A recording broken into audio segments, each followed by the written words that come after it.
My dear friends, today's gospel passage is the story of a person who goes to a distant country to earn power for himself and to be appointed as king.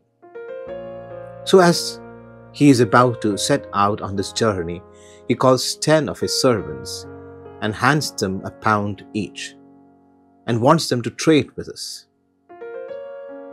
But there were some other people who also sends a delegation ahead of him, telling that we don't want this man to be king over us.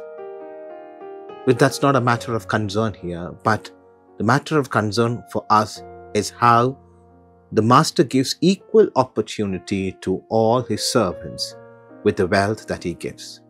He shows no partiality there. Everyone is paid £1 each. Upon return, he summons his servants, and we see that there were 3 categories of them. The first category, or the first person, comes and says, "Lord, your £1 made 10 more." So he was given £1, he has made 10 with them. The second category, the second person comes and says, "Lord, here your £1 has made 5 more." The third category, the third person comes and says, "Lord, here I took your £1 and tied it in a cloth and buried it. And here is your £1, take it back. I haven't used it." So God, or the master, is angry at the third person. This is a familiar story to us. In the synoptics, we have different versions of the story, but essentially the story is the same. The details are a bit different here and there. What I want to point out, my dear brothers and sisters, from this parable is just one thing. Now, God doesn't show partiality when he gives. Now, when he gives the Spirit, he doesn't show partiality and he doesn't remain stingy. He's very generous with his gifts. That's what we see in the scriptures. God is very generous and he's not partial. So, having been given this idea already in the Bible, we see this picture depicted in today's passage. Because in some translations, it is like not £1, it is a mina each. A mina is actually 3 months of wages. The wages that were given to a person for 3 months was equaling to a mina. In that sense, he was giving very generously. At the same time, he was not showing any partiality. Each of them were given equal opportunity. But different people produced differently. Now, we are also given opportunities, my dear brothers and sisters.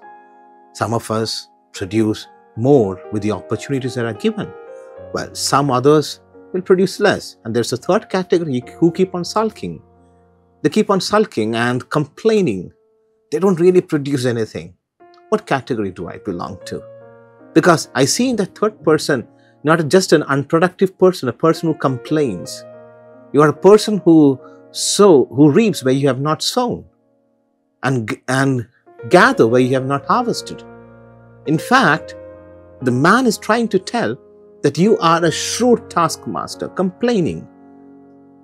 Now, that he finds as an excuse of not working. Well, sometimes we are also like that. We don't do anything, but we keep on complaining. I'm not having that, I don't have this, and we keep on complaining about the lack of opportunities and so and so.